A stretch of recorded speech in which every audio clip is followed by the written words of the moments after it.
Hi guys, welcome back to the channel. This is day 24 of the Creative Sketchbook Challenge. 30 days later to nurture our creativity and find time to make some art. So, using the same format of my favorite artist, Kirsten Jackson from Australia, I am using my Catalyst from Princeton as the tool and gouache, which I ordered from Amazon.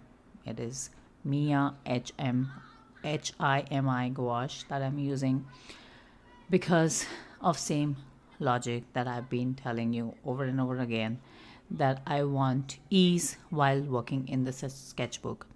I'm not sure if that's the best way, but that is what works for me, and I just go ahead with it. Just spreading paint on paper and going with the flow, finding happiness, finding composition, and just enjoying the process.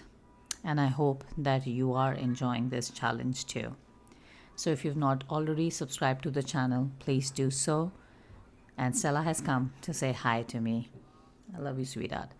Lots of love from Sam and Stella. Until tomorrow. See ya.